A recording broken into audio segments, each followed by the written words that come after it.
Thanks for the introduction, and thank you for inviting me here. It's actually my first time in Moscow. Nice to be here.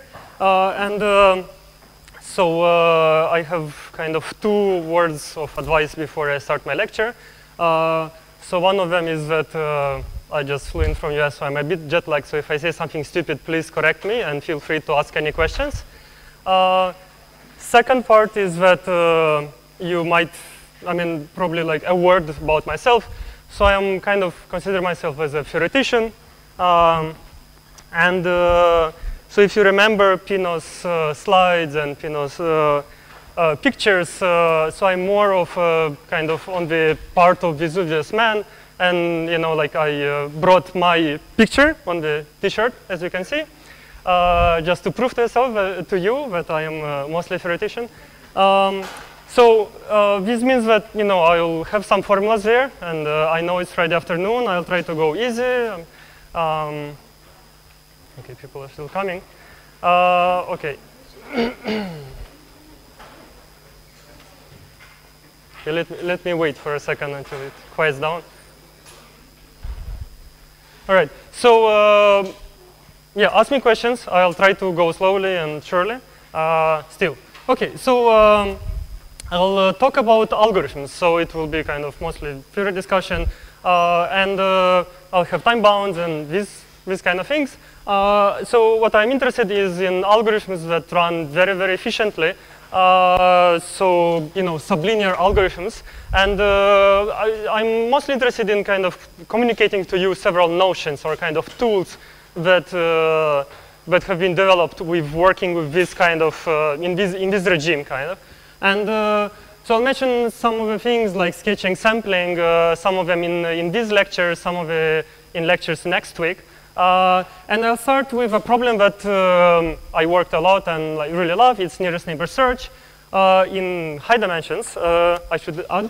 And you'll see where it comes from, right? So let me start with definition. So it's a problem that probably you've seen at some of the introduction to algorithms classes. So we have a set of points D. This is the set of points. We want to be able to process a query. So I build a data structure on this. So then comes a query, this point Q, and I say like, okay, tell me the closest point. This is the closest point, E. So this is, this is the data structure. This is the queries you need to answer. And that's the question, right? Let me talk about motivation. So luckily I'm kind of one of the last lectures to kind of start lecture have my first lecture, so everybody talked about big data, so I don't have to say again big data, hopefully. But let me mention, how does this problem fits into the big data. So the generic setup is that you think of these points, especially in high-dimensional situation, as some objects. So usually this is, area of similarity search, where these points represent some images. So these are actually handwritten images from a particular data set that, a lot of machine learning community has used. It's called the MNIST data set. So there are handwritten images, and, the idea is that, maybe you have a bunch of images that are already labeled with digits, and, you have a new digit somebody written, and you want to detect, is it a 2 or is it a 7? And what you do, you kind of, find the closest, most similar image, and, just to take its label. So, if for this query image, most, closest is this one with label 2, then, this is probably a 2. So why is it high dimensional, and how do we represent these objects? Well, we try to represent these objects as some vectors of numbers. So, the most straightforward way to do it is to take this number and, you render it, I don't know, 28 by 28 pixels or something, right? And, each bit, you'll have a coordinate for each particular pixel, and it is either 0 or 1, right? Whether it is black ink or not. And now you can compute the distance between these 2 images by taking these bitmaps, thinking about as a vectors and just looking on how many coordinates do they differ. And this gives you some form of similarity. It might not be the best way to do it, but it's a start, right? Okay, so because of kind of this natural application, I mean it's it's one of the kind of first and kind of natural classification rules in machine learning. So this is like KNN rule, and because of it, it has found a lot of applications in especially in recognition, like speech, video, music, that kind of stuff. Ours, quantization by informatics, lots and lots of applications, and. I mean, this is kind of a problem, didn't specify exactly what distance are we using, what vectors we have. But this distance, can be, for example, Hamming distance. So this is the Hamming distance where we say, how many bit coordinates are different. There can be Euclidean where we compute, we have like high-dimensional vectors. You compute Euclidean distance between these two vectors. It could be like more specialized eddy distance you might have heard, or Levenshtein distance, where you models more like typos, where you can insert delete characters and say, how many, something earth mover distance. This is, I won't define it because it won't be important in the later talk, but it's something that is actually used a bit more often for image vision. It's kind of, more faithfully represents this notion of similarity. And so this is a particular problem. I mean, like it has many contexts. You can, have different kind of, it generates a lot of questions. Some of these problems are harder, some are simpler. But beyond that, I mean, this is not just one problem. It is like a very primitive problem that is useful for many other problems. So for example, finding similar pairs in SID. So you have, for example, a big data set, and you know that some of the things could be like duplicates or near duplicates, and you want to remove these new duplicates. What it means finding a lot of closest pairs in that data set. And it's useful for clustering and that kind of stuff. Okay, so this is motivation. Before I go there, actually let me mention another motivation. I guess like it's part of a joke, I guess, right? But sometimes in US there is this dating service called eHarmony, and it's so sometimes I use it as motivation. But they came up with this notion of 29 dimensions of compatibility. So they ask you several questions, and there is 29 dimensions kind of where we ask. So they match people according to these 29 dimensions. So it has very real applications in life, right? Yeah, I hope we don't use these algorithms there actually. But anyways, this is the plan for the rest of this lecture. So I'll mostly talk about localizative hashing. So this is a tool for very common tool for doing nearest-neighbor search. So points 2 and 3 will be kind of going towards a more global picture about sketching and other notions of data representation. That will be important, but most of the lecture will be about point 1, right? So this is what you should focus on. Okay, so let me jump into algorithms actually, and so before we're going to high-dimensional spaces, before we really solve the 29-dimensional problem, right? That people are really interested in. Let's try to solve two-dimensional case, or just remind. So probably a lot of you have seen this problem, two-dimensional case, know the solution, but let me just remind because it also gives some cool pictures. So what you do, you have a bunch of points, you compute what is called Voronoi diagram. This is how it looks like. So these are the points, and this thingy is essentially the locus of points that are closer to our dataset points than to any other one. When you have a query, so you build such partition of the space, a query comes in, this blue big point, right? And to find the nearest neighbor search, you just need to find, in which region of the space does it fall into, and this gives you the nearest neighbor. How to find this region? This is called problem point location, which is some, form of binary search tree. And the main point being that the space we can get is linear in n. So n will be the number of points from now on, right? And the query time is roughly log n. Okay?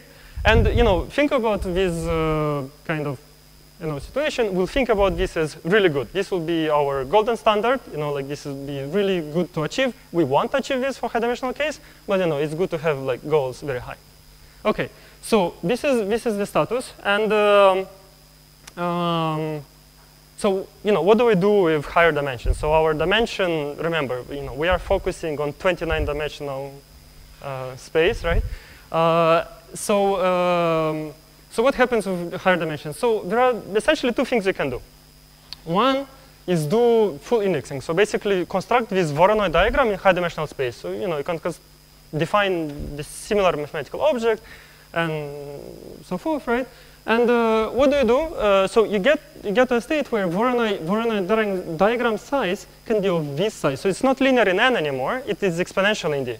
So you're very screwed if dimension is 29, even if query time is good. So again, big data n is millions or more, I guess, billions.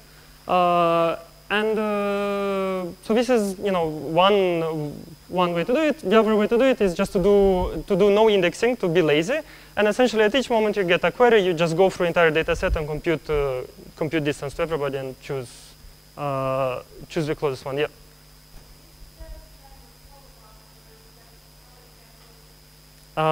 Great question. So this is called curse of dimensionality, and there are some restricted lower bounds. So the state of kind of computational complexity is that we can prove very few lower bounds at the moment. But many people believe that in exact case, this is the best we can do. So this will motivate kind of part of the rest of the lecture.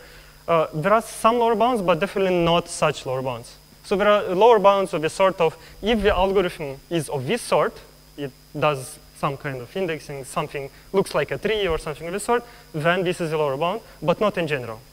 But yeah, this is a great question, and would love to have lower bounds. It might be a very hard question at the same time to prove it. So yeah, maybe in future. Okay, so this is the status in theory, and yes, it would be great to have some concrete lower bounds. We want to have I'll mention later on actually some lower bounds. So and in practice, what happens is that if D is low to medium, so this low to medium means say 10, 15, then the classical KD trees, if you don't know where it is, never mind, work reasonably. But when dimension becomes really high, then any reasonable algorithm using reasonable amount of space will degrade to essentially near linear time. So state of the art is kind of unsatisfactory. So this is exact, and this motivates the community to define approximate nearest neighbor search. So what I'll define actually a threshold near neighbor. So not nearest neighbor and near neighbor problem, just because it will be much easier to work with it. But it could be a problem in itself. So what it means our near neighbor, it means that we have a threshold R, fixed in advance. And what we want to answer is any point with the distance R. It doesn't need to be the closest. So if this is the query, it doesn't need to be this point the closest. It could be also this one. It's also a fair answer. Okay, so this is the problem. And now let me define what is C approximate. So C is a factor, is approximation factor. Think of C equals 2. Pretty good number to remember for the rest of the talk. And this is the formal definition of a C approximate neighbor. So this is what we'll be working with. So what it means is that, so I want to find, any point within distance CR now. So, I'd love to find something within distance R, but it's fine if it finds something which is a bit farther away, right? And just so that the problem makes sense, we say that, one is required to find any point. If there exists a point within distance R, it is okay to find a point within distance CR. So, basically, this is the query, then this point may or may not be reported. Essentially, this band, this yellow band, is essentially the points that is a gray area. So those points, could be considered in the set or not. Okay.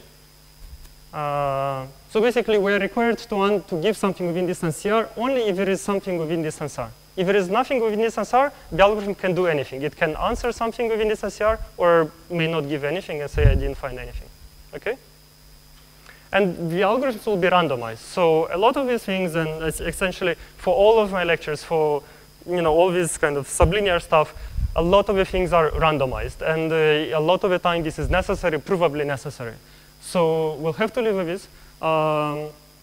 What it means randomized, that these guarantees are something like with 90% probability over the choice of the random coins of the algorithm. This is the artificial. And yeah, so this is kind of a theoretical definition of a problem, right? So the cool part is that actually a lot of the algorithms, these algorithms, which where we'll be able to prove concrete bounds and will be progress. You'll see over the lectures that we can argue about this kind of formally. But this type of algorithms actually leads for nice heuristics for exact nearest neighbor search. So in the end you can say like, okay, I'm not okay with two approximation. I want to find exact nearest neighbor. So this type of algorithms actually can give this the following guarantee.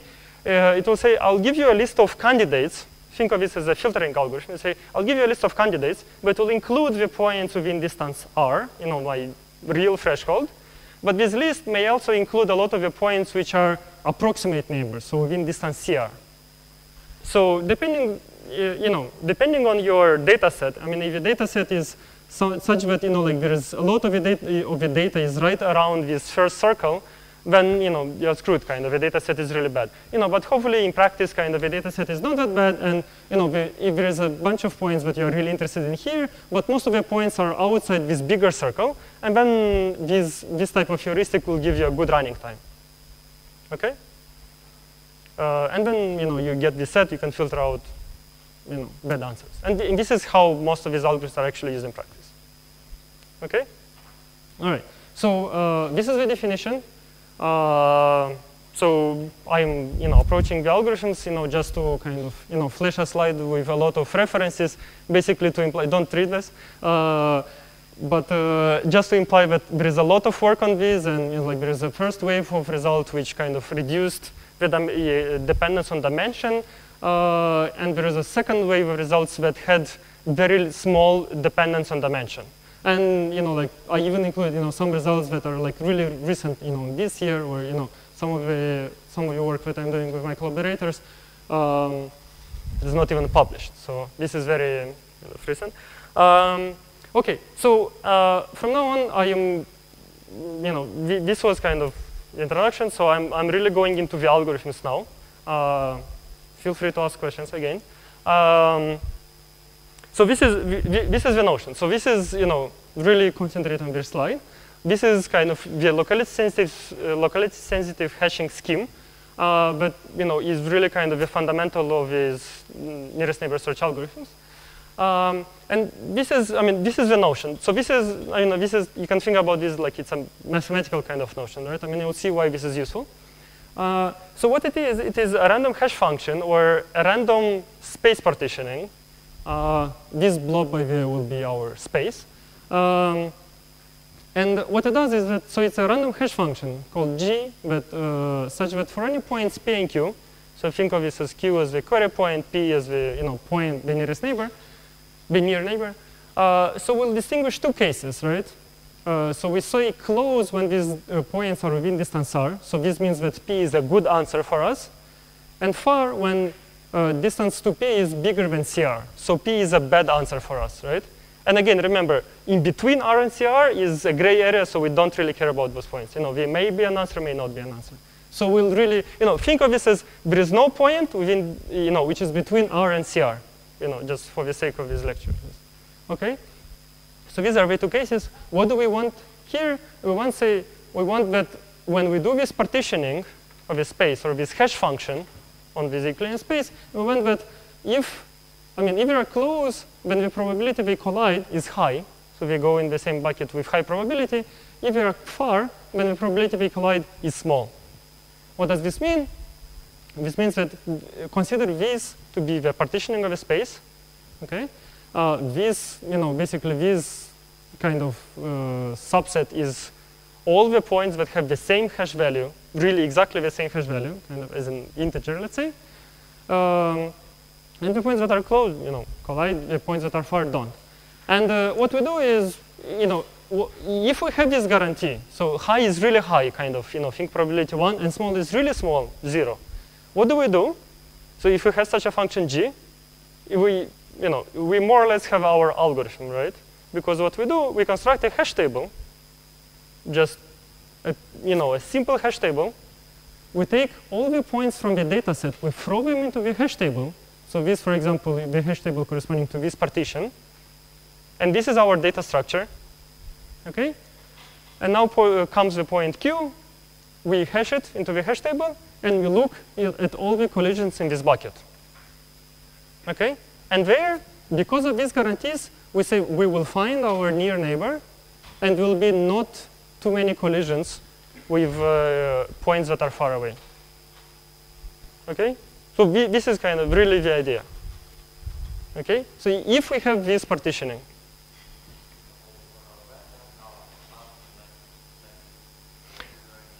good. So in general, we think that this function g will map into integer universe that can be infinite. But what will store, so by hash table, what I mean is that after you map into integers, you can use some universal hash function, just your regular hash function, into a universe of size, say, 2n. Just construct any perfect hash table or standard hash table to reduce the universe down to order n.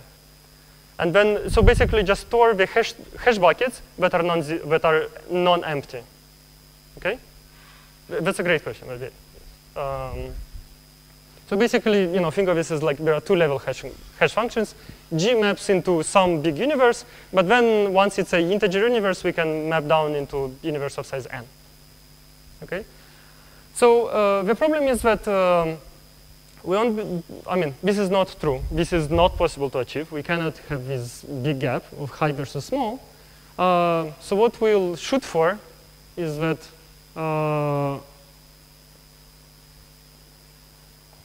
sorry, that was that is a bit wrong.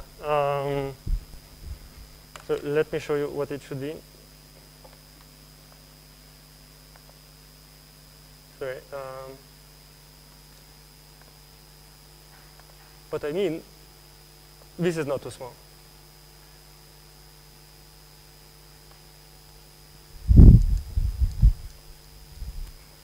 Okay, so what I mean, so achieving this when high versus small is not possible. So what we'll shoot for, this to be small, and this to be not so small. Okay, what does it mean? It means that this is roughly how the graph of these probabilities will look like. So the probability of collision will drop with the distance between P and Q. And what we'll do is we'll use several hash tables. And this means several partitions. So for example, we'll choose 3 partitions. And we hope that this is point Q, that the point Q collides with the point P in one of these hash tables. So we'll have to use a number of hash tables, not just one. I mean, we still hope that we don't collide with far points, but at least in one hash table we collide with a close point. And the number of hash tables that we'll use will be n to the power rho, where rho is this parameter that describes the quality of our partitioning, of our hash table. And this is something that we'll be working for the rest of the lectures. So to describe what is this rho, I have to define a couple more parameters. So call this P1, this not so small probability. So basically probability of collision at distance r, everything else is just high. And P2 is this probability of collision when the points are at distance cr. Okay? So we have these two probabilities, P1 and P2, and rho is this ratio. So, I mean, it will be hard to parse at this moment what that means. Hopefully it will be a bit clear later. But at the moment, just take it as a parameter, right? Something, right? Okay? So, so this is the scheme. So there is just a bunch of hash tables. We'll specify later how many. And in each hash table, we just map the entire data set there. And at query time, you take Q and map it into each of the hash tables and look at each bucket for the collisions. Rho is basically this parameter. It's a form of quality of the space partitioning. You wonder why this formula? Is it? Yeah. So let me talk about this in a few slides, okay? Right. So so before before we go there, why this row? Let me show that there exists some space partitionings that achieve non-trivial rows, right? So we have number of hash tables as n to power row. I mean, we want this row, this parameter, to be less than 1. Okay? So I mean, if it is 1, then we didn't do anything. This means that we have n hash tables. This means that we have to do a linear scan. So our runtime will be, query time will be n. We're really shooting for sublinear query time. Yes?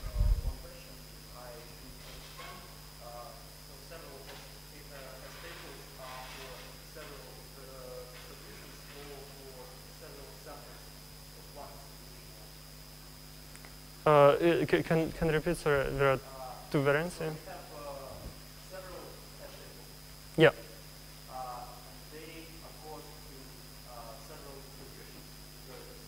So there is one distribution over this hash function. So this hash function is random. So it's chosen from a random family, from one fixed distribution or a function. And then you make several samples, and each sample will generate a hash table. Right, so this is like in hash table where different hash tables use different hash functions, but chosen from the same family of the hash tables, hash functions. So this is the same here. Okay, so let me show you one space partitioning, right? I mean, if these space partitions don't exist, then there is we achieved nothing, right?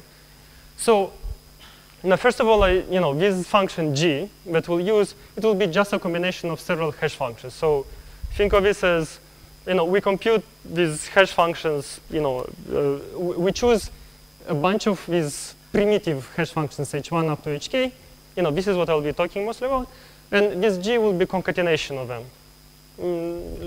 Yeah, stay with me for a moment. So let me give an example of a space partitioning. And this example will be on the Hamming space. So remember these images of pixelated stuff, right? 29 dimensions. So we have with zeros and ones. The distance is the number of different bits, right? And so let d be the dimension. Okay? So here is an example of such primitive hash function. So what it means is that we pick j, a random index between 1 and d, and we say that our hash function will just its output will be a bit, 0, 1, which will be exactly the jth coordinate of our point.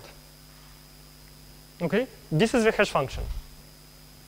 And so, just to connect back to this g of p means it just chooses k bits at random, right? So this, entire hash function, kind of this big hash function, kind of concatenation of this stuff, will just be a bunch of coordinates, right? But let me concentrate on this function h, right? But it's just the primitive thing. So, the probability that the points collide under this function h is really equal to this, right? So the probability that they collide is 1 minus the probability that they are separated. And the probability that we are separated is exactly the probability that we choose this j is the coordinate where we are different.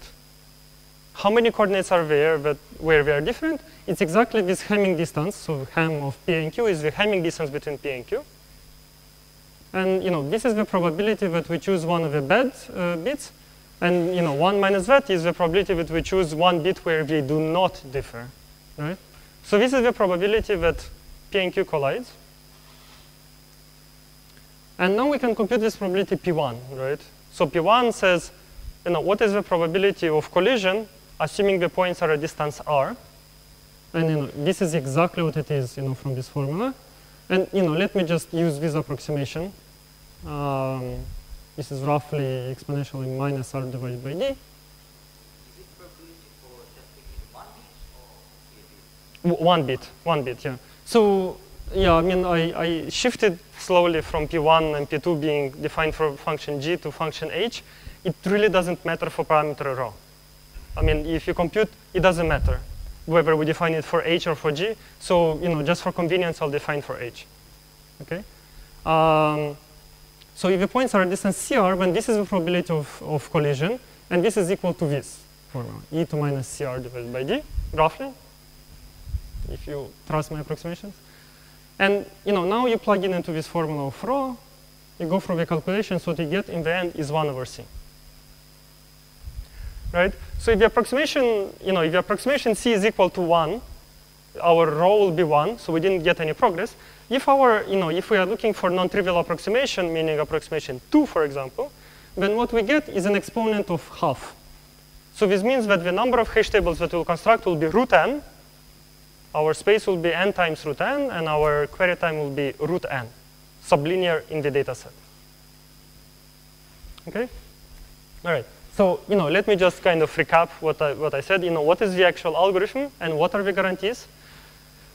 So the data structure, again, this is just really repeating what I said earlier. Data structure is L hash tables, where again, this row depends on the, basically 1 over c in this situation. Each hash table uses a fresh hash function, constructs a hash table, just map into everything into this hash table. And query, you just iterate through all the hash tables, look at the buckets in which we collide. Okay? And basically the guarantees are what? But n, so the space is n times L. We have L hash tables. N is the size of each hash table to store each hash table. This is the space that we get. And the query time is just the time to look through these hash tables. So it will be L times k plus d. So this query time is something that I have to prove to you, right? Because there is time to look through the hash tables, but there could be a lot of collisions in each hash table. So in next few slides, I'll give you a proof why this actually works. Right? But this is the algorithm. And we'll guarantee, at least in the proof that follows, but this happens with 50% probability.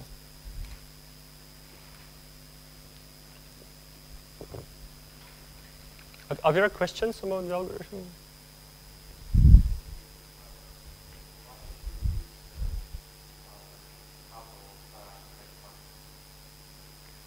Okay.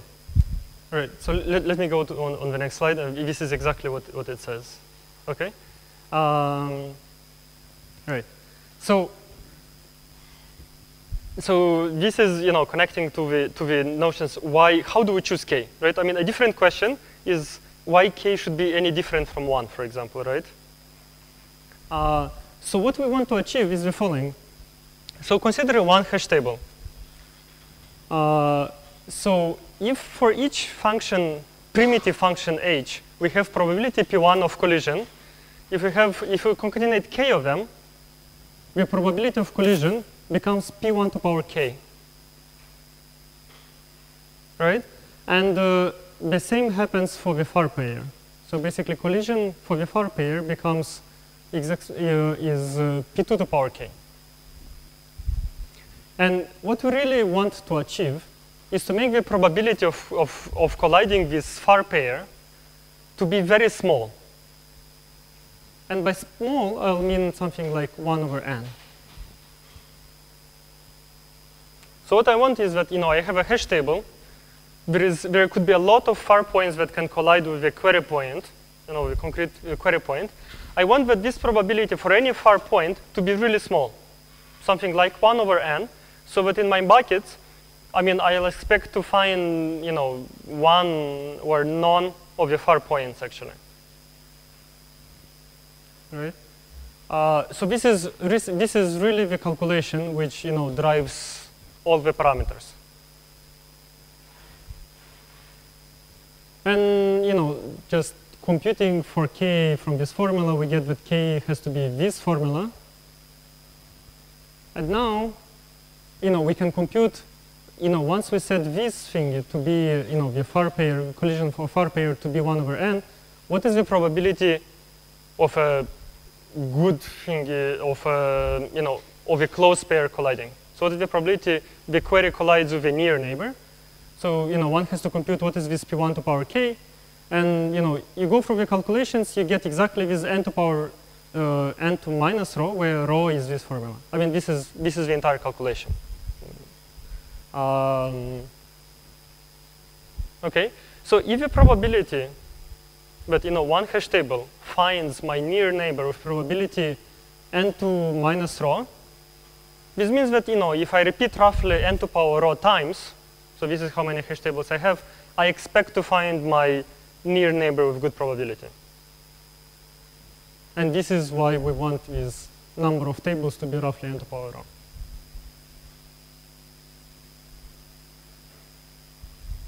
Okay?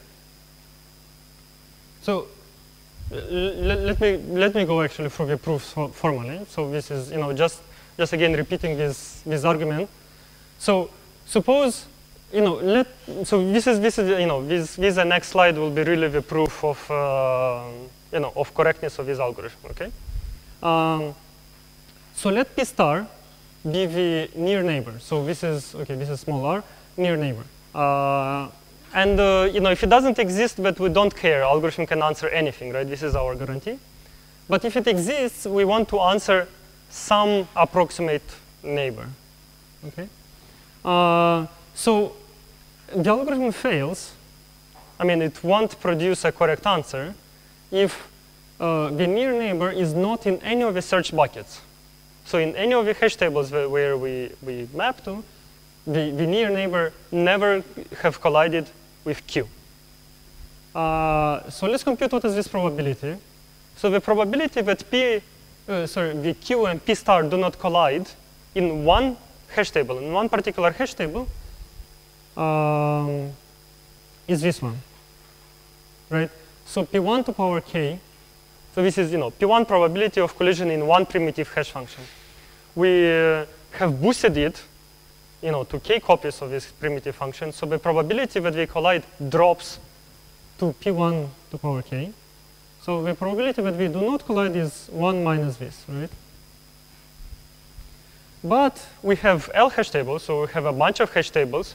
The probability that we do not collide in any of the L hash tables is this one, right? It has to not collide in any of these L hash tables.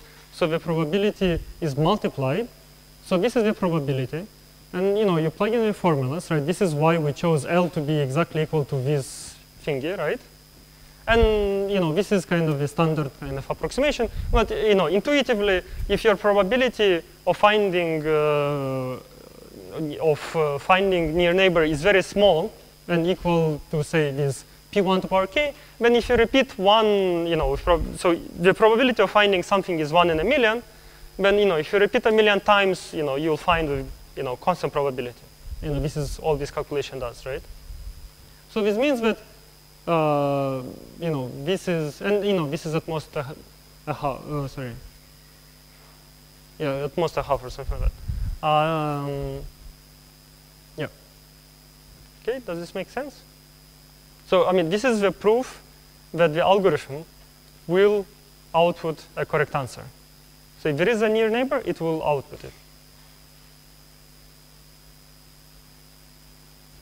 Okay, so this is part one. There is correctness. The part two is proving that query time is as promised. Right. So I mean, what can happen, right? So there are two parts to the query time. One is hashing into the L hash tables, right? And how much time does it take? Roughly this amount of time, L times K. I mean, I mostly care about parameters in N, by the way, right? So that's what we focus on. And the other part is kind of computing distances to the points that we find in the buckets, right? So in each of the hash table, the query comes there, finds a bunch of points, and hopes that there are not that many far points. Yes. Sorry? So L is the number of hash tables. K is sorry. So we have L hash tables, and K is kind of a boosting parameter. So H is, so think of this H as this, picking one bit, right? So we need to amplify this probability. Right, so P1 and P2 could be something like a half versus 1/3, for example. So we want to really amplify this probability. Sorry? So each hash table will store at most n points. So we can always use some universal hash function to map it down to universe of roughly n. So it will take n space.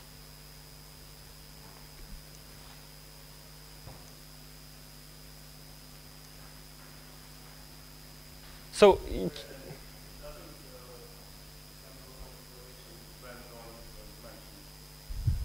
number of evaluations, no.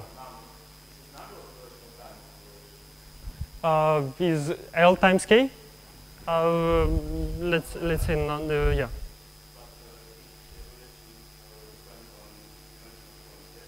Not in the scheme, not in the partitioning that I mentioned, right? In the partitioning that I mentioned, one hash table, one hash function is just a bit, right? Just taking a look at a bit. In general case, it can depend. Yeah, depends on exactly what space partitioning we use. Yes, indeed. But yes, indeed. I mean, there could be sometimes a factor of d of dimension, right? So here I mostly focus on dependence on n. So I think of n as being really large, in millions or more. So this is kind of a parameter that we really try to optimize. And for dimension, I mean, it's kind of smaller. But yes, I mean, sometimes you want to optimize for that. So, okay. So the question, I mean, here the query time, you know, it can take a lot of time in the situation when there are many far points that collide with our query point. So, you know, we really kind of care about only far points colliding with the query point, because any other point is already a good answer. You know, we can output something within distance CR, so you know, it's a good answer. And in one hash table, you know, probability of a far point colliding is at most, you know, p2 to power k, which we said we want to be roughly 1 over n. So in expectation, kind of linearity of expectation, what we have is that if we have at most n far points, so the expected number of far points that collide with a query in a particular bucket is n times 1 over n, which is 1. So whenever a query point is mapped into a bucket, it looks there. The expected number of points that we see there is roughly 1. Okay? And basically over L hash tables, again, by linearity of expectations, the number of far points that we ever encounter is L. And you know, we can add all these things up and say, okay, we have order LK time to compute the hash functions. Where do we need to map our query? And there is a order LD to, you know, there is this L far points that we find, you know, which are really bad answers. We don't want to spend much time on them. We compute the distance to them to verify whether they are close or far. This takes another LD time. And roughly what we get is order, you know, L again is the number of hash tables. We said that this is n to power rho. So we get something like a runtime, which is n to power rho times, you know, this parameter, say log n plus d.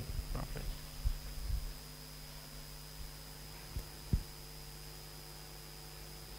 Okay.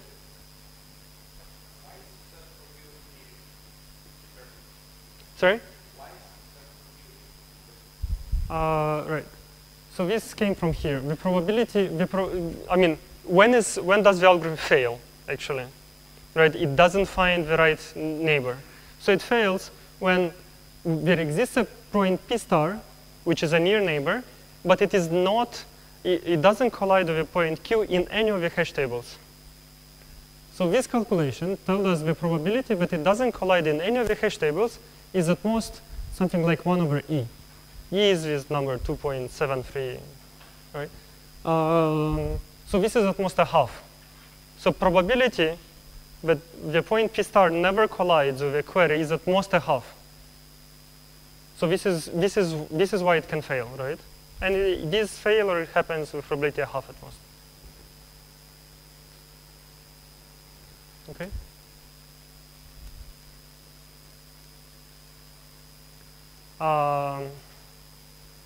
Okay, so you know, let me kind of, just delve slightly more into these parameters cell and k, which I guess create most of the confusion. So suppose you want to solve exact near neighbor, right? So I want to use it as a heuristic. I say, okay, I don't care about two approximation. I really want exact near neighbor. How do I use this algorithm as a heuristic? Well, okay, I use it, but what are the parameters? What should be these parameters, C or L and K, right? So basically, the same proof that I showed you said that, okay, suppose I want to really shoot for 90% probability. So this means that if there is a point within distance R, I want to have it in my list of candidates with probability at least 90%. So basically, if you look, what we did is that this is the probability of failure, of not reporting a point. And we say that it has to be at least at most 0.1. So pictorially, this is, in 2 dimensions, this is L and K. Say this is, for example, the curve that satisfies this equality. If this is equal, it's definitely not drawn to scale. And basically what we want to be is we want this, to be on this line or above. So, below this line, safety is not guaranteed. So the algorithm can fail. And, we can push in either of the directions. So if we push into the more tables and smaller k, we'll have fewer false positives. But it might take more time. If we push for bigger k, we have fewer hash tables, but we can have more false positives, so more collisions with far points. Okay, so basically it's a trade-off between these two kind of guarantees, and one can tune these parameters to the data set. So it depends really, may depend on your data set, and one of the implementations of this algorithm that we did, this is really what we did. We took data set and looked what is the best trade-off between these two things, essentially, right? The number of hash tables and the number of false positives. Okay. And what I wanted to mention is that this has couple further advantages. So this is really a description of the algorithm. We're finishing around here at the moment. So basically, some aspects is that point insertions and deletions are easy because it's just hash tables, right? You just, have new point, just put into the hash tables, or same with deletions. And just because it's hash tables, turns out that this algorithm is very natural to distribute kind of over cluster, for example. Right? So I don't want to delve into this at the moment, but yeah.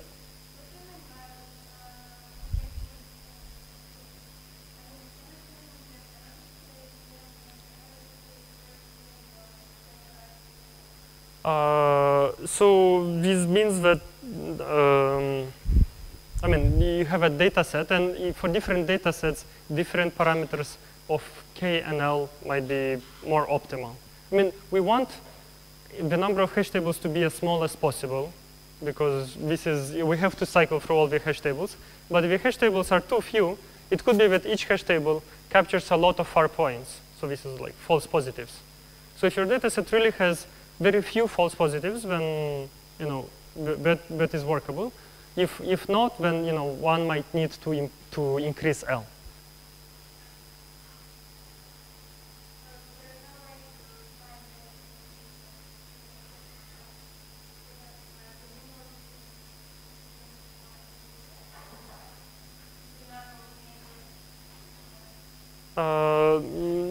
It's slightly more complicated than just. I didn't find better way to tune it than essentially kind of running it on different. It's a lot of formulas to kind of to compute, right? And we don't have like a very natural description kind of. Okay, so let me. Okay, let me do this slide as well. So first of all, kind of, this was one space partitioning where we have, we have this Hamming distance, right, where you do bit sampling. But there are like a number of other kind of locality-sensitive hatching schemes that appeared over the years. And so this is, having distance, pick a random coordinate. So, I'm showing actually some examples for documents, kind of, right? How can you encode documents as high-dimensional vectors? And, for documents, the one way to do it is, you have a coordinate for each word, each possible word in the dictionary. So this is really high-dimensional. But, maybe you can store it kind of sparsely. And so in this, and, each, for example, each bit will correspond if this word appears in the text. And so picking random coordinate corresponds to this, basically picking random coordinate and seeing if they're equal or not.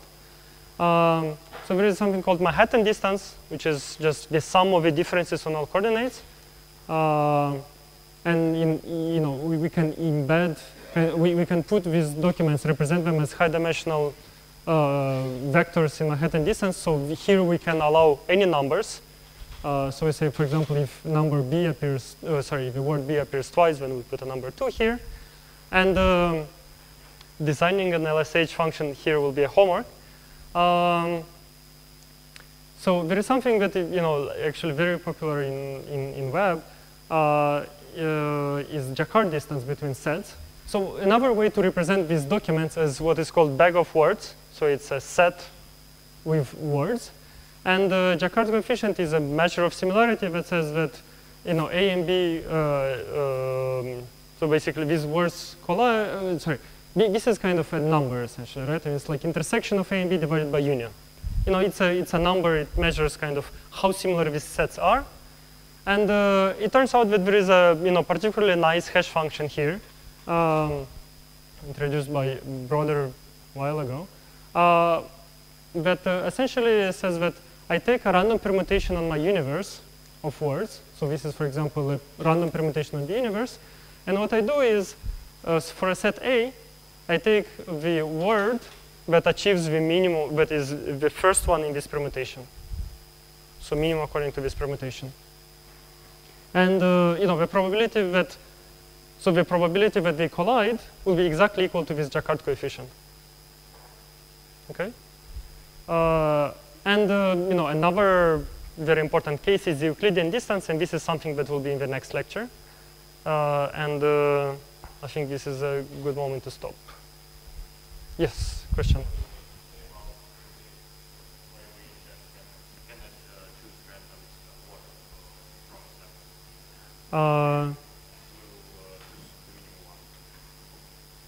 So it won't. It will. So what will it give? So if we choose a random word. So what? So this roughly corresponds to.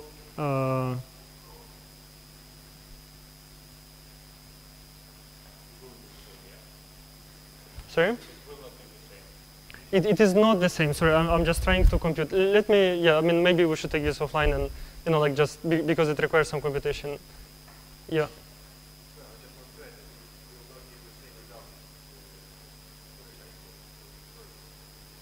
Right, okay. Yeah, thanks. Yeah, even if the sets are equal, sorry, exactly. Good, the students are smarter than the lecturer. Yes, even if the sets are equal, the probability that we collide is very small. Right, if the sets are large. Thanks. Any more questions? Then let's go for a break.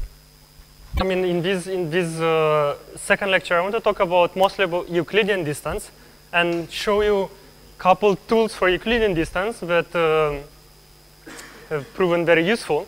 I just wanted to, before going there, I want to mention you some more general remarks. So this is supposed to be slightly kind of higher level.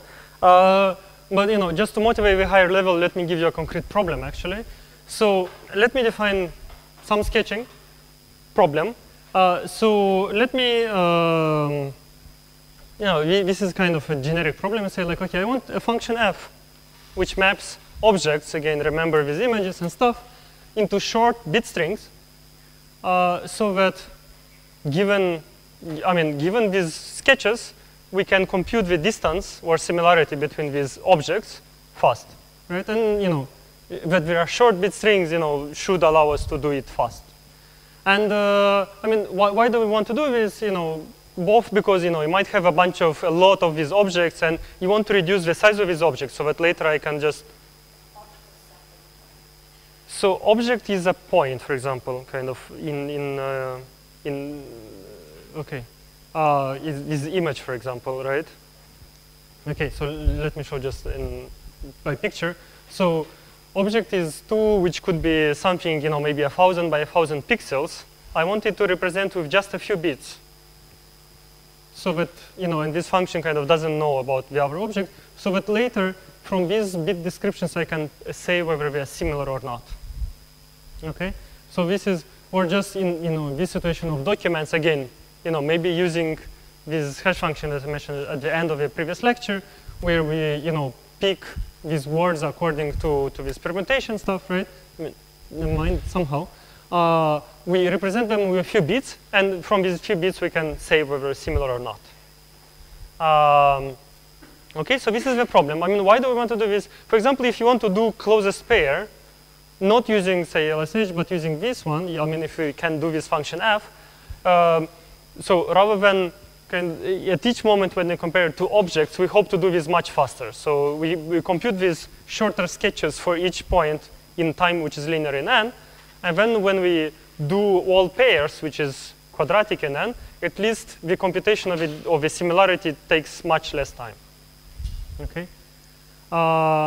So it turns out that you can obtain this from LSH, mostly because in certain cases this probability of collision is similar to similarity, and essentially the sketching from LSH is obtained by essentially what we've seen by now, right?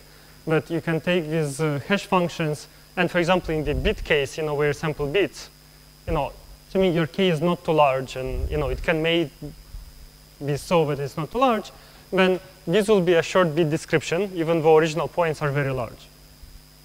And you can estimate similarity just by computing the number of, say, bits, or the number of these coordinates where the points collide for 2 points p and q, and this k will control the variance of the estimate, essentially the quality of the estimate, right?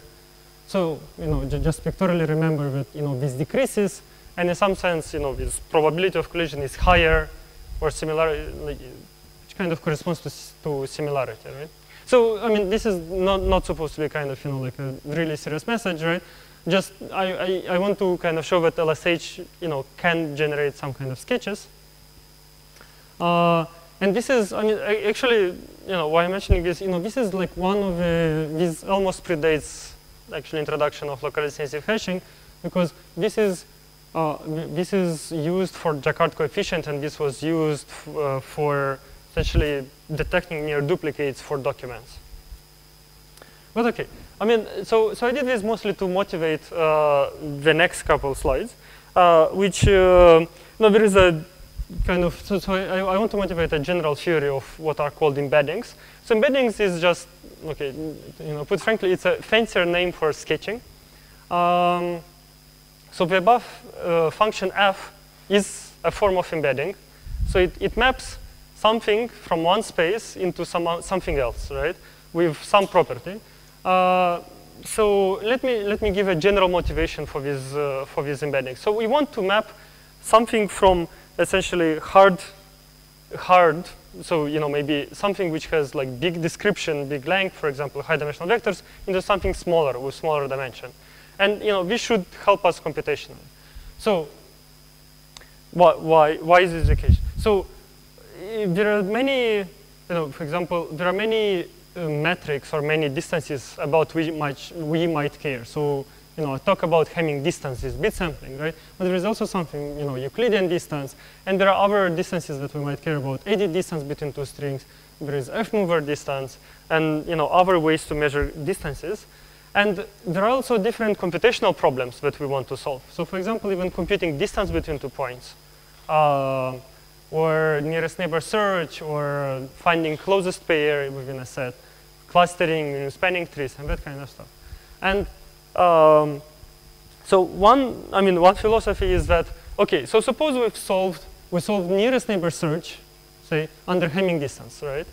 So now we say, okay, so now we have a new distance, say Euclidean distance. So what do we do? Do we design the algorithm from the scratch, right? So maybe, maybe we can do something, smarter. Like rather than designing a new algorithm, like for each of these spaces, maybe we can reduce, do what we do in computer science most often, which is, once you solve a problem, you reduce the other new problem to the problem you already know to solve, right? And like reductions are very powerful. So embeddings are really a form of reductions, right?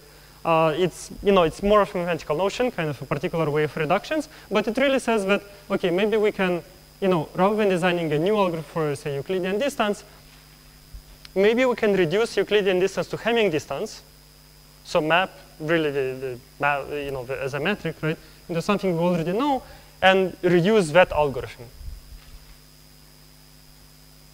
Okay, so it's really kind of it's a kind of theory of reductions. It's a form of reductions, and so yeah, pictorially, like we want to solve a problem over kind of a harder metric, and this is kind of some maze, and you want to reduce it under reduce a problem under hard metric into, so metric is a distance essentially, under a simpler metric. So this is a map of Manhattan where the distance between 2 points is a much simpler object, right? You know exactly how much time it will take you to get from here to here, than say from here to here somewhere, right? So then I think about this as simpler, right? Okay, this is not what we'll be doing, even though it's tempting, brute force approach. Okay, so this is the kind of official definition of embedding. So we say we map some metric M, which is kind of hard, how we think of hard metric, into some host metric, which we think of simpler metric. And what we do is, it's a map such that it preserves the distances. So preserves the properties kind of between 2 points. So we map so that the distance between 2 points x and y is a factor d approximation to the original distance, right? So for example, in nearest neighbor search, this means that if I already solved nearest neighbor search under h, and I have such a, so h being, for example, the Hamming distance, right? And if we have a metric M, which is a new metric, and we have such a map F, and we manage to map up to with small distortion, it's called distortion, think of it as approximation, then we've reduced to the case that we already know. Right? And it's a general theory. There are lots of results. I mean, I won't mention except for just something very particular in the next slide. But it's been very popular, and because it comes in different shapes and colors. Right? Depends on from what to what do you map. What is the approximation. It often can be randomized. I mean, actually, we'll see randomized. But this approximation holds only some probability. Time to compute this map, right? And there are different types of embedding, basically, from what to what do we go. And so the first thing that I want to mention is, one natural thing to do is to go from one space to the same space, but of smaller dimension. So what we've seen kind of happening with LSH and the sketch that I just mentioned earlier was really dimension reduction. So we took a lot of bits, we reduced bit to much fewer bits, right? And we still compute Hamming distance, and it really approximates the original distance, right? And but then you can map these what are called non-norms, basically specialized distances, into something that you already know how to solve, say Hamming distance or L1, or some other things like shortest paths on a planar graph. Sometimes this h is not really a metric; it's not officially a distance. So in this case, it's usually called a sketch. So small difference between what it means to be a sketch and embedding. But, okay, so this is, okay, I mean, this is a general theory. So it mostly won't matter. But what I wanted to motivate is actually this first line. This is what we'll see. So mapping from one norm to the same norm, but of smaller dimension. So it's dimension reduction, right? And it solves the sketching problem. It would help to solve the sketching problem that I mentioned at the, the beginning of the lecture, so the first slide, right? So if we really kind of manage to reduce dimension. Okay, so so coming back, so the rest of the thing I'll talk about Euclidean distance, and so I really want to talk about something that is a very classic result. It's called Johnson-Lewis-Strauss lemma from 80s, and it's really it's a dimension reduction in Euclidean space. So it's a result of a sort of, we start in Euclidean space of very high dimensional space. So D could be really, really high. We can reduce it to a much smaller dimensional space. I mean, so it's a map. So L2 just stands for Euclidean space of dimension D, maps into Euclidean space of dimension K, where think of K as much, much smaller than D, and it will still preserve the distance between any two points with some approximation, 1 plus epsilon approximation, so distortion source approximation, with some, think of this as high probability, essentially. So pictorially, kind of, you start with a bunch of points in, say, three-dimensional space. Mostly, like, we care about like much higher dimensional space, and you map them into, maybe one-dimensional space, so that, the distances between any two points are preserved, up to some small approximation, something like 1 plus epsilon. And if you plug in numbers and you say that, okay, I want, there is, for example, a set of n points that I care about. Right, so again, then, just to plug in into this formula. And so if I choose essentially dimension, which is essentially proportional to log n, depends on our approximation, desired approximation, I can reduce to log n dimensional space while preserving all the distances between all the points, between all n points. Okay, so I mean this is kind of a form of result that answers the sketching question that I mentioned in the first slide. We really want to map into much smaller description of the point. So I mean, this is like kind of really one of the philosophies kind of in this direction kind of research is you have some objects with high description complexity, right? And you reduce the description complexity. Think of this as like functional compression. We reduce the description complexity to something much smaller, and this still allows you to recover some important properties. For example, the distance between two points, right? And what is the target description of the points? It is roughly log n only. So dimension D can be much higher, right? And it really doesn't matter. So this is the cool part. Sorry? This linear map. Yeah, there is a family of linear maps. I mean, you can say existentially, but also that if you pick, there exists one, right? And this is also a fair statement, right? But there is a very natural family of random maps. That you'll see why it's kind of more interesting to phrase it this way. A very natural family from which we pick, and that's it, right? So again, why do we need this? Again, just coming back to the same kind of question. For example, we have n points. We want to compute the closest pair, right? So, and suppose we don't have, we don't want to use nearest-neighbor search data structure, which we could. So trivially, this will take this amount of time. So n squared to iterate over all pairs times d, right? The dimension. So using this lemma, I mean, this looks slightly ugly, but basically this is the linear term. This is the essentially how much time it will take to transform to reduce this dimension of the points. So this is only linear in n, right? So this is linear in nd, and something that think of as small. And this is the quadratic in n term, which is kind of the biggest, most important term because we think of n as being very large. But now we don't multiply it by d, but by something which is essentially log n, right? So this is kind of one way kind of to use this kind of dimensionality reduction, right? But it really kind of as philosophy, it's useful in many applications in nearest neighbor search, something that I'll mention actually a bit later. but also in streaming, in pattern matching, in clustering, and other approximation algorithms. So it's really cool primitive. Okay, so now I'll describe you with dimensionality reduction. I'll kind of show you why it works, and then I will switch back to nearest-neighbour search. Okay, so this is dimensionality reduction. Just the principle that you can do this. This is something which is really worth kind of remembering.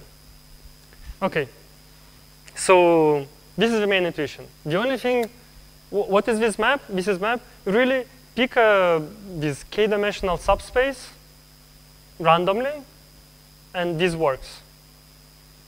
Okay, so this is this is the family that is random, right? So I mean, it also says that there exists a subspace that preserves this, but easier to pick it this way. Okay. All right. So let me kind of show you why this works and what it means to how do we choose even this random subspace. So let me do let me start with kind of a more basic kind of question. Why don't we start with one dimension, right? So let's we start with so by one dimension I mean embed or map into one dimension, right? So k is equal 1.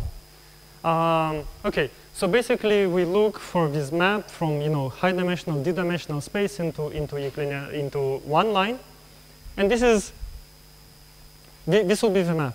This is how it looks like. So pick gi's from the Gaussian distribution.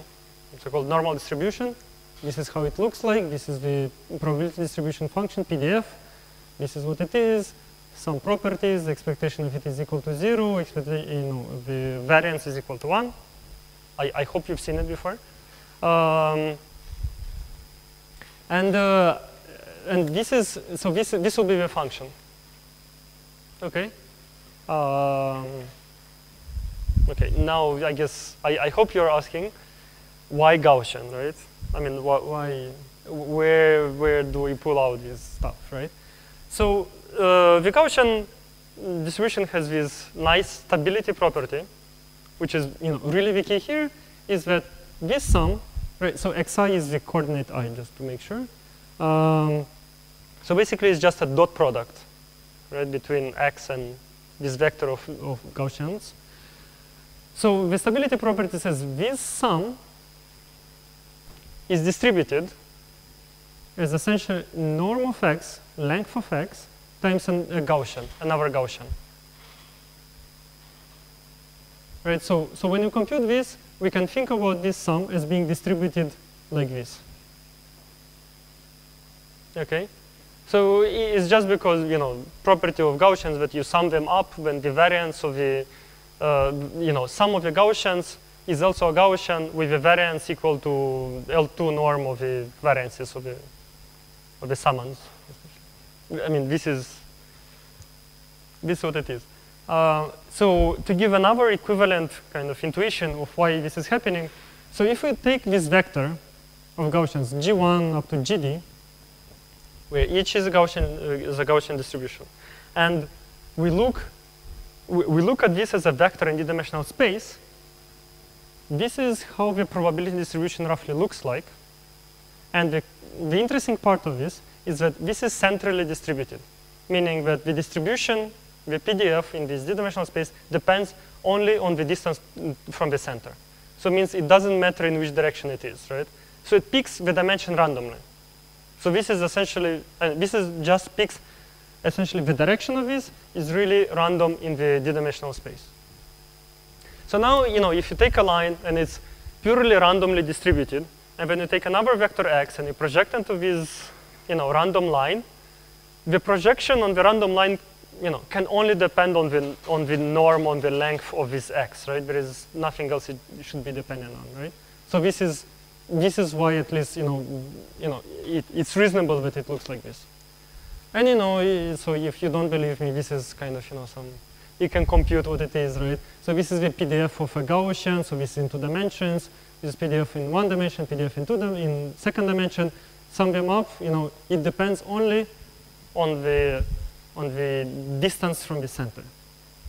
But anyways, don't look at the formulas. Okay? So, this is, okay, stability property really cool property to remember. This is what saves the day. Okay, so again, we have our Gaussians. This is our map. Just again, sum gi times xi, where gi is Gaussian. I've just argued, kind of, that this for any particular x, this f of x is distributed as norm of x times some Gaussian. Okay, and just a property that is useful, that this map is linear, meaning that f of x minus f of y is equal to f of x minus y. Should be useful. So, okay, so this is the map. So okay, it's distributed. It depends on norm of x, right? But okay, this is not really what we care about. What we care about is that we map into one line what is the Euclidean distance between 2 points x, the projections of x and y into this one line. It is this, right? It's f of x minus f of y, and you take the absolute value. This is the Euclidean distance in the line, right? We want this to be roughly equal to the Euclidean norm between x and y. This is what it means to preserve the distance, right? So this is what we want to achieve. So I'll kind of argue that this happens in one dimension. So instead of showing this directly, I'll show you with squares, right? So I mean, if they're approximately equal, these two quantities are approximately equal, the squares of them should be approximately equal as well, right? So here is kind of a clear statement, clear claim. So at least in expectation. So again, I mean, this depends on these Gaussians and these random choices and stuff, right? So in expectation, the square of the difference is exactly equal to the Euclidean norm squared. Okay, so this is the claim. And actually, the standard deviation of this is also proportional to the Euclidean distance. Okay, so what this claim says is that this f of x is some weak embedding. I mean, in expectation it gives the right distance, and it doesn't have too bad of a variance. So using say Chebyshev kind of inequality, it will say that you get constant approximation of constant probability, which is already a good step. And just let me show you this expectation. So I won't go into standard deviation because it gets complicated, right?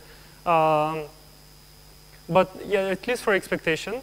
So for expectation, it is enough to prove this expectation for a particular z, which is equal to x minus y, just because f is linear. So f of x minus f of y is equal to f of x minus y, right? So the expectation of this expectation is equal to the expectation of f of z, where z is this difference, right? Just by linearity, still squared.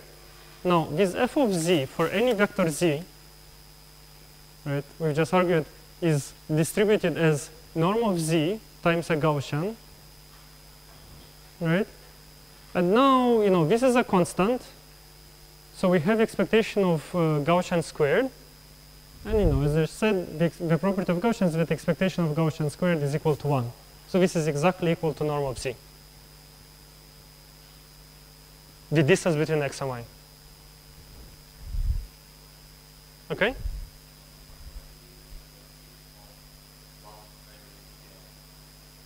Why don't we do what, sorry?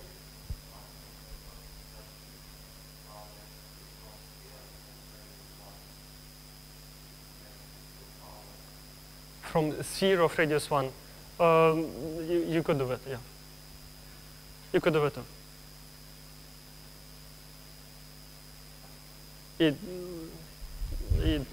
Just for ease of description, it's easier for me to talk about Gaussians.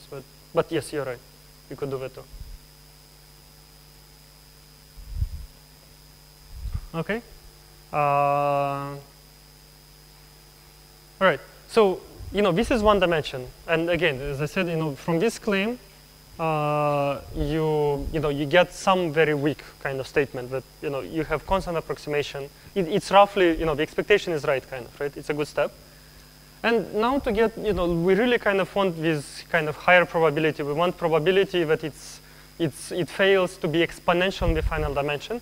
And usually what you do in this situation, you repeat this experiment for k times.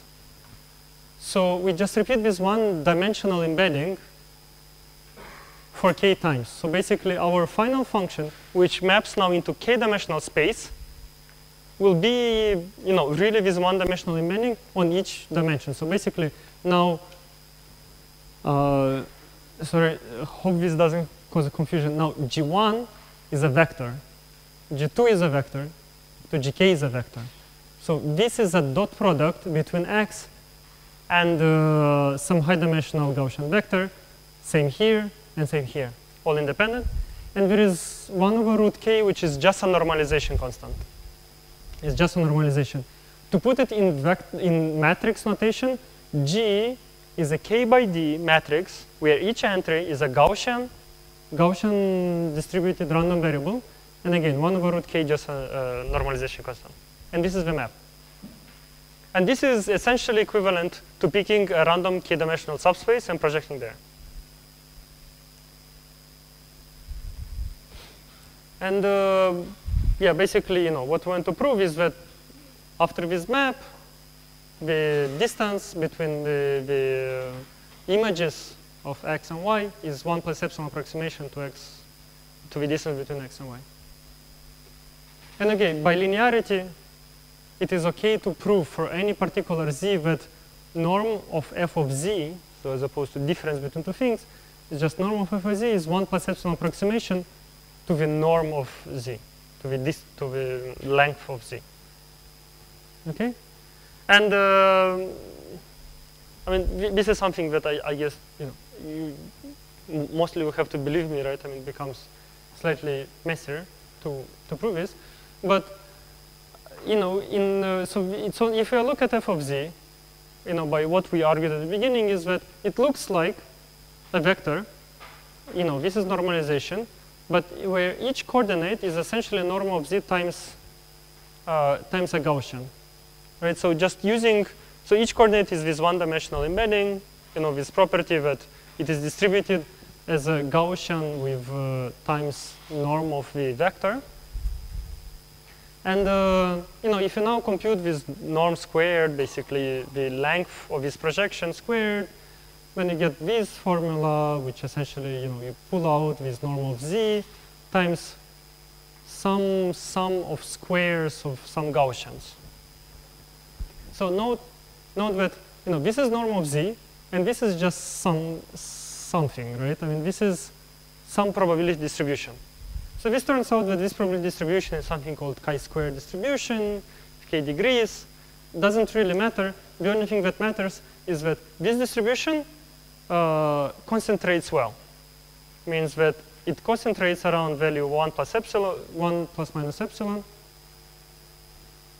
So equal to 1 plus minus epsilon, not just plus, with some probability, basically, which is 1 minus something exponential in the dimension k. So think of this as, it's a form of central limit theorem, if you have seen such things before.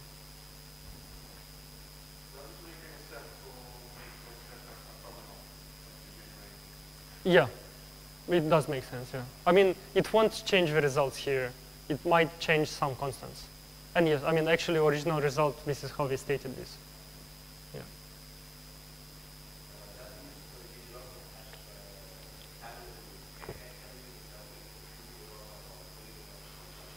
Great question. Actually, yes. Yes, good question. So you can use it, but you'll get slightly less. So you won't get this kind of concentration. But yes, yeah, great question, and people have done this actually. So actually, I think some of these citations. So let me just go to the next slide. So this, just wrap up of dimension reduction. What have we done? This is the map, and you get this length, basically, that we approximate the final map f of x. The norm approximates the original length up to 1 plus epsilon with high probability. I mean, again, some extra properties is that it's linear, meaning that this f of x is just, is just a matrix times x. So this means that you can, if you change one entry of x, you don't have to compute it completely from scratch. You can just update our sketch or our embedding kind of on the fly.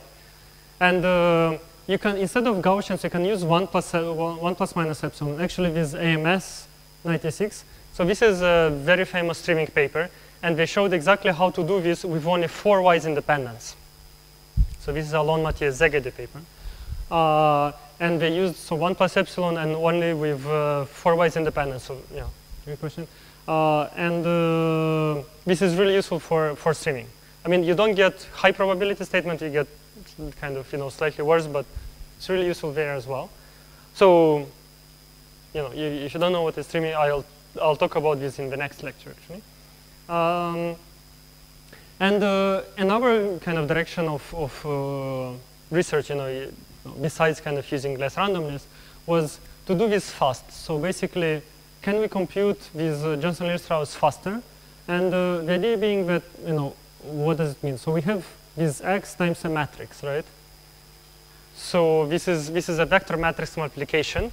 It takes time, which is k times d. And the question is, can we do faster? I mean, is there a way to do this faster, right?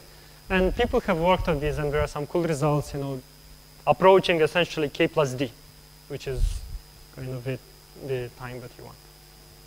Okay, so this is dimensional reduction, and so in the homework there will be so the second problem will be about dimensionality reduction in the Manhattan space. So first you'll notice that this form of dimension reduction doesn't quite work, but something slightly weaker works. And there is a typo actually in the. So I don't know if you took the homework already or not, but there is a typo essentially in part B. So in part B, wherever it says AX, this should be actually CX. Okay. So when you take homework, just modify this directly. Okay. So this was about dimensionality reduction. So I want to go back to nearest neighbor search and talk about nearest neighbor search for Euclidean space a bit more. And this hopefully so this will be useful kind of for designing nearest neighbor search in the Euclidean space. So okay, so I'll tell you about two actually ways to do it. And essentially, again, we'll just reuse the locality sensitive hashing scheme that I defined in the previous lecture. The only thing that we have to do for Euclidean space is I have to show you what is this hash function. What is this locality sensitive hash function? Basically space partitioning, right? So we want to do this for Euclidean space. Previously, what we did is we did this for binary vectors for Hamming space, and we just picked bits. So now we have to do something else, right? So this is Euclidean space. So we essentially use these, dimensionality reduction ideas, right? And let me describe this pictorially. So here is how the hash function will look like. Again, remember this blob is our Euclidean space, high-dimensional Euclidean space. We have a point P. We're describing a hash function. So what we do is we pick a random line. This is our random line. Again, could be just Gaussians random line. Then we quantize it. So it means that we just partition into equal length segments, some length. Now we take our point P, project onto this line, and the hash value is just this index of a segment. Okay, so this is how to describe it, as a formula, kind of, just to make sure to describe it formally. So L is a say random Gaussian vector. So this is essentially how to pick a random line. So we project. This is the projection of P onto this random line, and we scale it down by some parameter w. We shift it a bit, and then we take the floor. So this corresponds to what I've described here. Right, projecting into a line, and then just chopping it up into segments. And the index of a segment, this is the hash value. And so this is how the space has been partitioned. Right, just to kind of give this alternative description. So all the points between the two slabs, we partition basically the entire space into parallel slabs, right? Each slab will have exactly the same hash value. So the points in the same slab will collide. So this is a form of partitioning of the space. And remember that we had this. So this was like primitive function. We have this function g, which combines several of these primitive hash functions. So this means that we'll have several slabs independently chosen that will partition the space. So if we combine several of them, this means that we'll be kind of almost gridding the space. This is roughly how it will begin to look. Right. So this will be the partitioning of a space after choosing several of these primitive functions. And this will be the bucket, for example, of a point P in this situation. And I won't give a proof of this, right? But one can go and compute this parameter rho, and it will essentially be also 1 over c. Yes?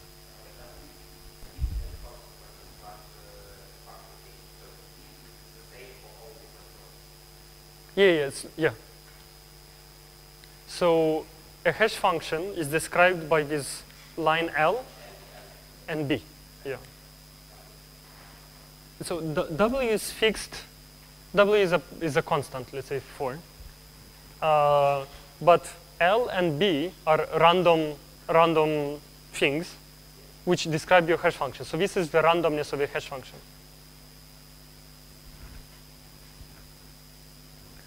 Okay, so it turns out that in Euclidean space you can do better. So this is something that, for example, I worked on with my advisor Petr Indik. So you can achieve better. You can partition this Euclidean space better and achieve better quality nearest neighbor search in Euclidean space better than in Hamming space. So remember, in Hamming space we got 1 over c. This partitioning gets you roughly 1 over c, actually slightly better, but let's say 1 over c. So one can do better, actually, right? And so somehow nice, right? So let me just describe it to you roughly how it looks like.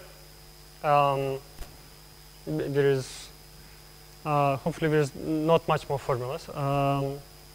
So as as I mentioned here on previous slide, basically what happens with these parallel slabs. So if we take our space and we partition according to this function, and we do take several of these primitive hash functions, what happens in the end that we mostly partition the space according into these cubes, more or less.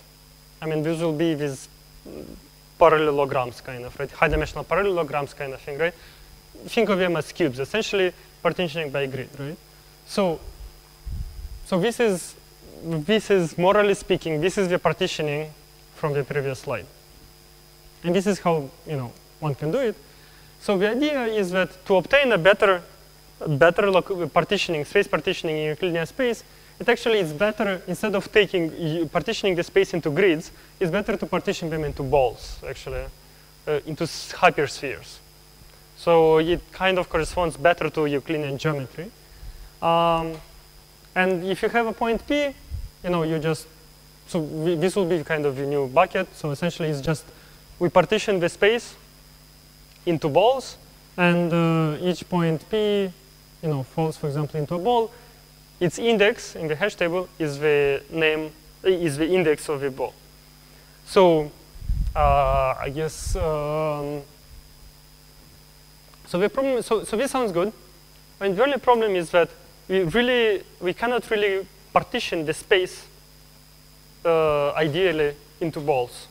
So already in 2 dimensions, you cannot cover the entire plane with balls that don't intersect and cover the entire space. And in high dimensions, this problem becomes even bigger. So actually, if any way you put balls into high-dimensional space, it will be a lot of empty space. Actually, mostly it will be empty space. So if you do this kind of hashing, point P will mostly hit empty space. So what one has to do is repeat a lot of times this. So one throws a lot of balls, grids of balls, into this space, and carves out space with these balls. So let me show you kind of a picture. I hope it's not too psychedelic, even though the colors are really bright here. But so first you do it. So in 2 dimensions, you kind of take this grid of balls and you cover a part of space, and then you take another set of balls, randomly shifted, these red balls. They cover another chunk of space. When you take another one, blue balls, they cover yet another chunk of space. And you continue until the entire space is partitioned, right? You don't stare too much at those things, right? So this is how it looks like. I hope the picture is better than thousands words. This is how this space partitioning looks like, right? Where these grids of balls are randomly shifted. This is random hash function. It takes a lot to describe this hash function, because the number of grids of these balls that we need will actually be exponential in dimension. So that's a lot. I mean, we came back to this problem of being exponential in dimension and curse dimensionality and so forth, right? So we didn't do much so far. So what we can do first, motivated by dimensionality reduction, which preserves your distances, how about we take our problem, we reduce it to smaller dimension t, use dimensional reduction, reduce to dimension t, and do this ball partitioning in this much smaller dimension t, right? And just do this partitioning here. And this is the hash function. So this is the hash function that I described. And you can do analysis, which I won't do now. Friday afternoon, which gives you rho, which is roughly 1 over c squared. So think of this, for approximation 2, the improvement is from root n query time to n to power 0.25. So depending on your n, could be a big improvement. So now the question is, what is this dimension t? So why not choose t equals to 1, right? So it turns out that it's a trade-off actually. So a trade-off between the number of hash tables. So actually this rho is equal to 1 over c squared plus something that depends on t. This term becomes smaller with higher t. Think of this as something like 1 over t, more or less. On the other hand, time to hash is really t to power t. Just again, going to this problem that we have a lot of grids of balls to cover the entire space. You have to iterate through all of them. How many grids do you need? You need essentially exponential dimension. So it becomes a trade-off between two things, and you can play with it and see what best thing you get. This is roughly what you get. This is the running time that you get. So n to 1 over c squared plus small o of 1. So, as you can probably guess, unfortunately, this is not a practical scheme, right? So as opposed to the previous scheme that I described, where project onto a line and quantize it on a line, which is which is used in practice kind of, because it's kind of simple and neat. This is unfortunately not practical at the moment, mostly because of this partitioning.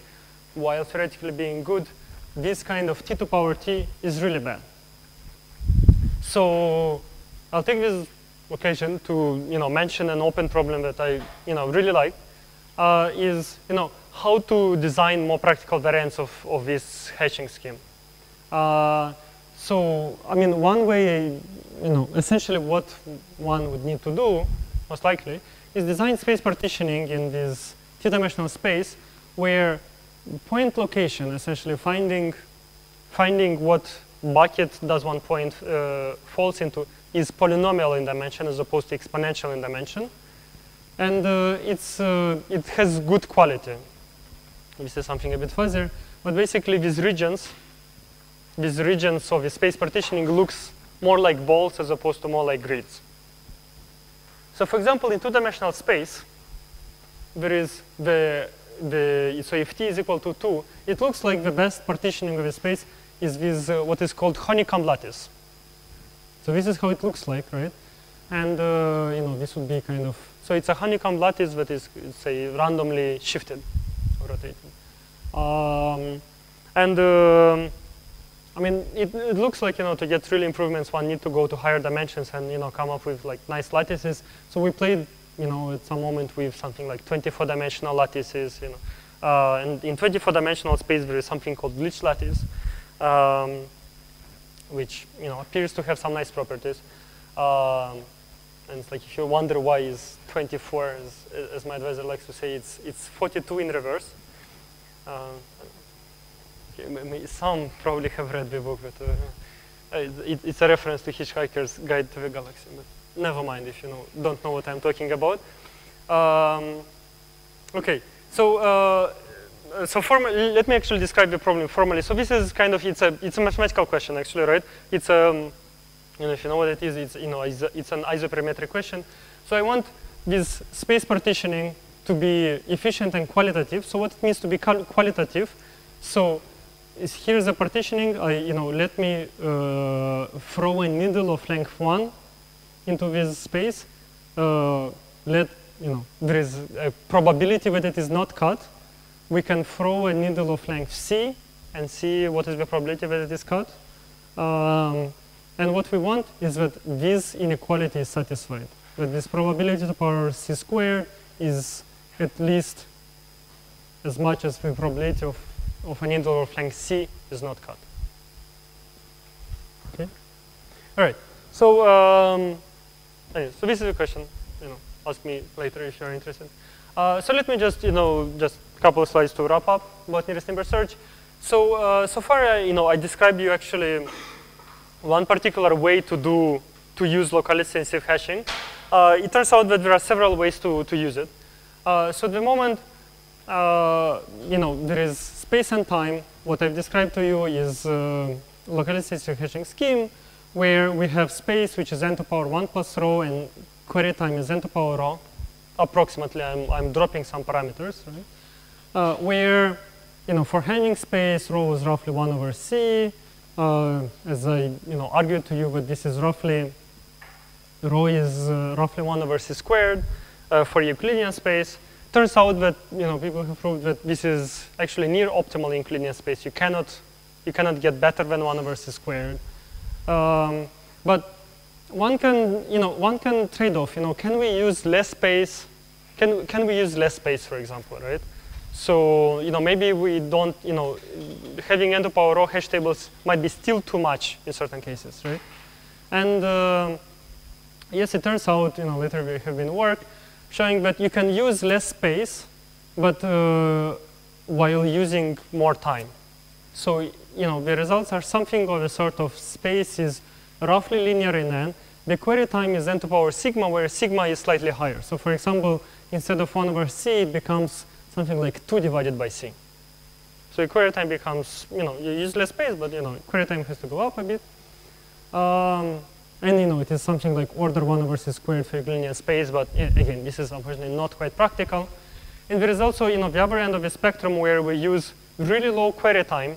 So query time is really kind of order d log n. But the space is larger, so it's n to something like n to 1 plus sigma, where sigma becomes large. Unfortunately, it can be quite large, something like 4 or something like this. So this is definitely not practical, but theoretically interesting. And people have looked at lower bounds in this situation. And so one of the first lower bounds proven, so this is data structure lower bounds proven, where for this regime, so before I need to mention that this query time of d log n was actually just just one table lookup. So again, the lower bounds that we can prove are unfortunately of more restricted, kind of in more restricted models. So, so there is a model called self-probe model where we count how many times do we actually look at the memory where the data structure is stored. And for example, this data structure just does one table lookup. So it looks at the query, it thinks a bit about it, and then it goes into data structure and just looks at one cell of like some address, reads it, and then out says whether I found my nearest neighbor or not, right? And in this regime, we proved the lower bound, saying that if you use less than n to 1 over epsilon squared, so for approximation c equals to 1 plus epsilon, so you want really good approximation. So that upper bound is actually something like n to 4 plus order 1 over epsilon squared space, right? And it says that if you want to use substantially less than this, then you have to do more than one memory lookup. So it might look like a weak lower bound, but it says that at least some algorithms are optimal. And there has also been some lower bounds in this regime, again, saying that using much better than n to 1 plus 1 over c squared space, if you want to to achieve this, then again you need the number of memory lookups needs to be super constant. Yeah. So this is for those of you who are interested in complexity theory. Again, I would like to prove higher lower bounds. This might be a hard question. Okay, so just one last slide about nearest neighbor search beyond LSH. So one thing that one can consider is doing data-dependent partitions. So far, all these space partitions didn't look at the data set at all. And there are two stories, practice and theory. So in practice, what people do is some tree partitions. So remember, kind of this line partitioning into slabs, right? So what people do is some kind of trees where you say that, okay, so at the beginning I have my data set, I partition it by a random line, for example, and then I recurse on each parts, and maybe I look at my data and compute, some PCA, for example, right, or something specialized to the data set, and partition slightly differently. So basically, this means that the space is partitioned as a function of the data set. So locality-sensitive hashing doesn't really do that. It does partitioning independently. But this, kind of often doesn't have guarantees, right? And in theory, it's only very recently, so I guess, this is a way to advertise my work, right? But, it's only very recently that we showed that one can do better than, what LSH can achieve by partitioning the space in more data dependent. And so this is some work with Petr Indik, Huynh Nguyen, and Ilya Razenstein, who, is, so I know that some of you know him personally. And there is some, I guess you can ignore that line, but there are some tree-based approaches that slightly look like these ones, and it solves some problem in a different norm, basically in max norm. Okay, so just to recap, what we've seen in this slide, in this lecture, is that we've seen dimensionality reduction. This is how it looked like. You can reduce your data set, your data to much smaller dimension, to very small representation that is useful in different contexts. And I also talked about nearest neighbor search for Euclidean space, and showed you some locality-sensitive hashing, some space partitionings that are more are better for Euclidean space because one can do better than rectilinear partitions by using ball partitioning. And if you want, there is a very cool problem that I like about how to do this more practically. All right, I'll stop here. Thank you.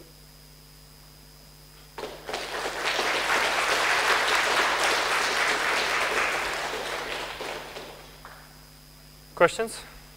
Is everybody ready to go for the weekend?